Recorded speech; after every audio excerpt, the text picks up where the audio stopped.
السلام علیکم۔ لا علمی سے بے علمی بہتر ہے۔ خاموش انسان خاموش پانی کی طرح گہرے ہوتے ہیں۔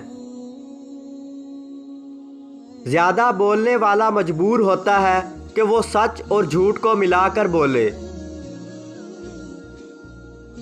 محبت کوشش یا محنت سے حاصل نہیں ہوتی، بلکہ یہ عطا ہے اور نصیب ہے۔ آج کا انسان صرف دولت کو خوش نصیبی سمجھتا ہے، اور یہی اس کی بد نصیبی کا ثبوت ہے۔ زیادہ علم جاننے کا غرور اگر نہ جاننے کی عاجزی میں بدل جائے تو حجاب اٹھ جاتا ہے۔ زندگی سراپا اور سربستہ راز ہے، اور راز ہمیشہ خاموش ہوتا ہے، اور اگر خاموش نہ ہو تو راز نہیں رہتا۔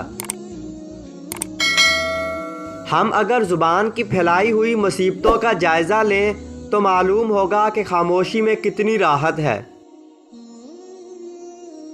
انسان بولتا رہتا ہے اور خاموش نہیں ہوتا، کیونکہ خاموشی میں اسے اپنے روبرو ہونا پڑتا ہے، اور وہ اپنے روبرو نہیں ہونا چاہتا۔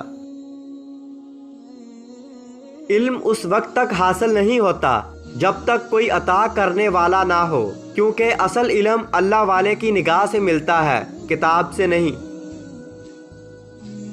خوش نصیب اپنے آپ پر راضی، اپنی زندگی پر راضی، اپنے حال پر راضی، اپنے حالات پر راضی، اپنے خیالات پر راضی، اپنے خدا پر راضی رہتا ہے۔ دوستو، اگر ویڈیو اچھی لگی تو اس ویڈیو کو لائک کیجئے اور چینل کو سبسکرائب کیجئے، اور بیل آئیکن دبا کر آل نوٹیفیکیشن آن کر لیجئے۔